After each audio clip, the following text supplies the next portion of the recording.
The scrapyard on Terminus 7 stretched for kilometers, a graveyard of dead starships and forgotten technology. Evan Red wiped the grease from his hands as he surveyed the latest haul. A Kalexi warship, half buried in red dust, its hull cracked open like a broken egg. The salvage rights had cost him 3 months of credits, but something about this ship had called to him. Most mechanics would have stripped the exterior and moved on. Evan wasn't most mechanics. He descended into the ship's bowels, his headlamp cutting through centuries of darkness. The corridors were narrow, designed for the slender Kalexi bodies, not human frames.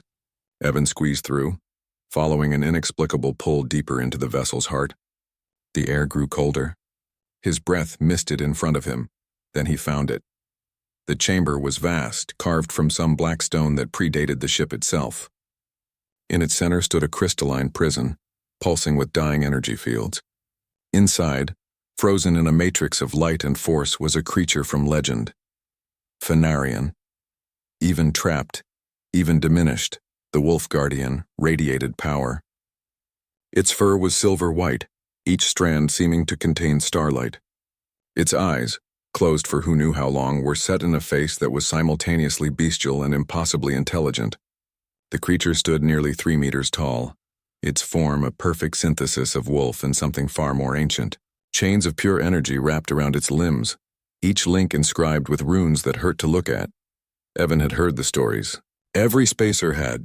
The Wolf Guardians were the universe's first protectors, beings of immense power who had defended countless worlds before the modern species even learned to make fire. But they had been too powerful, too independent. The Kalexi Empire in its prime had hunted them down, enslaved them, used them as living weapons. This one had been imprisoned for at least 5 centuries, according to the ship's degraded logs. Nobody should be caged like this, Evan muttered, approaching the prison. His fingers traced the containment field's control panel. The technology was ancient, but technology was technology. Mechanisms could be understood. Locks could be opened. It took him 3 days. 3 days of careful work, bypassing failsafes, rerouting power, decoding encryption that had outlived its creators. Other humans might have seen profit in this discovery. A living wolf guardian could be sold to collectors, to governments, to anyone with enough credits and cruelty. Evan saw only a prisoner who had suffered long enough. On the 3rd day, the final lock disengaged. The energy field collapsed with a sound like reality tearing. Fenarion fell forward and Evan caught the massive creature, or tried to. They both crashed to the floor, the Guardian's weight crushing the air from Evan's lungs. For a moment they lay there in the darkness, human and legend tangled together. Then Fenarion's eyes opened. They were golden, ancient beyond measure, and they fixed on Evan with an intensity that froze his blood. The Wolf Guardian rose slowly, towering over the human. Its lips pulled back, revealing teeth that could shear through starship hull. A low growl rumbled through the chamber, and Evan realized with crystal clarity that he might have made a fatal mistake. "Easy," Evan said, his voice steadier than he felt. "I'm not your enemy. You're free now." Fenarion's growl deepened. Its massive head lowered, bringing those golden eyes level with Evan's. The Guardian inhaled deeply, scenting him, reading him in ways Evan couldn't comprehend. Centuries of enslavement, of torture, of being used as a weapon against its will. All of that history pressed down on this single moment. Evan didn't run, didn't reach for a weapon. He simply stood his ground and met those ancient eyes. "You deserved better," he said quietly. "I couldn't leave you here." Something shifted in Fenarion's gaze. The growl faded, the Guardian's head tilted, a gesture that was startlingly canine despite the creature's otherworldly nature. Then it did something Evan never expected. It bowed. Not a full prostration, but a clear gesture of acknowledgement, of respect. The Wolf Guardian's voice, when it finally spoke, resonated directly in Evan's mind, a thing of starlight and distant thunder. 547 years, Fenarion said.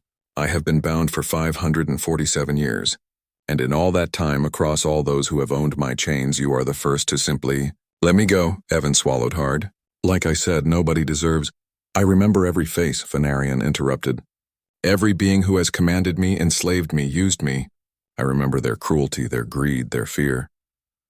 The Guardian stepped closer, and Evan felt the displacement of air, the raw power barely contained in that massive frame. "And I will remember your kindness," Evan read. The use of his name, something Evan hadn't spoken aloud, should have been disturbing. Instead, it felt right, like a covenant being sealed. "What will you do now?" Evan asked. Fenarian's lips pulled back, but this time it was unmistakably a smile. "Find my kin if any remain. Repair what the Kalexi broke. But first..." The Guardian lowered its head until its muzzle nearly touched Evan's forehead. "First I repay debts. You have freed the last son of the Silver Moon. Where you walk, Evan Red, you walk under my protection. Call and I will answer. Always."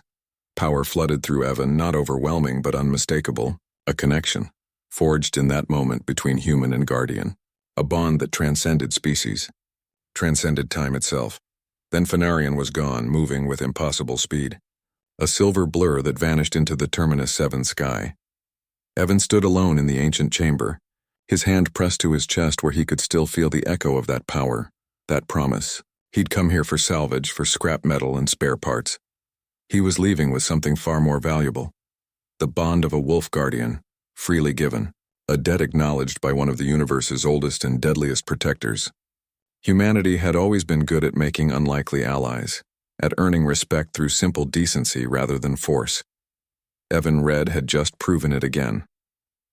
As he climbed back toward the surface, he smiled. The galaxy had no idea what was coming. Humanity had found its stride among the stars not through superior technology or overwhelming force, but through something simpler. They remembered that even legends deserved freedom, and legends, it turned out, had very long memories indeed.